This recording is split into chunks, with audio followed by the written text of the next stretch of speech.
Maharashtra municipal ఎన్నికల ఫలితాల్లో ఒక స్పెషల్ ఏంటంటే ఆ మధ్యన కర్ణాటకలో గౌరీ లంకేష్ అనేటటువంటి జర్నలిస్టు ఇండిపెండెంట్ జర్నలిస్ట్ హత్యకి గురైనటువంటి కేసులో నిందితుడుగా ఉన్నటువంటి వ్యక్తి మహారాష్ట్ర ఎన్నికల్లో జాల్నా కార్పొరేషన్లో ఓ వార్డు నుంచి ఇండిపెండెంట్గా పోటీ చేశాడు. శ్రీకాంత్ పంగార్కర్ అతను విజయం సాధించడం అన్నటువంటిది సంచలనం సృష్టించింది. జాల్నాలో 13వ వార్డు నుంచి శ్రీకాంత్ పోటీ చేశాడు.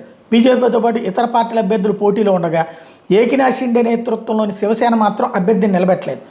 లాస్ట్ ఏడాది అసెంబ్లీ ఎన్నికలకు ముందు పాంగార్కర్ శివసేనలో చేరాడు. అయితే దీని మీద తీవ్ర అభ్యంతరాలు వ్యక్తం కావడంతో అభ్యర్థిత్వాన్ని షిండే నిలిపేశాడు.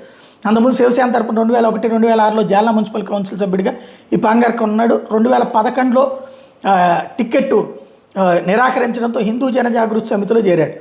జర్నలిస్ట్ గౌరీ లంకేష్ని 2017 సెప్టెంబర్లో బెంగళూరులో ఆమె నివాసంలో దుండగులకు కాల్చి చంపిన నేపథ్యంలో అరెస్ట్ అయిన పాంగార్కర్కి 2024లో కర్ణాటక హైకోర్టు బెయిల్ ఇచ్చింది. అంతకుముందు 2018లో బాంబులు ఆయుధాల లభ్యమైన కేసులో మహారాష్ట్ర యాంటీ టెర్రరిజం స్క్వాడ్ అతన్ని అరెస్ట్ కూడా చేస్తే ఇప్పుడు అతన్ని ఇండిపెండెంట్గా గెలిచాడు. షిండే వర్గం అతన్ని పరోక్షంగా గెలిపించిందనమాట.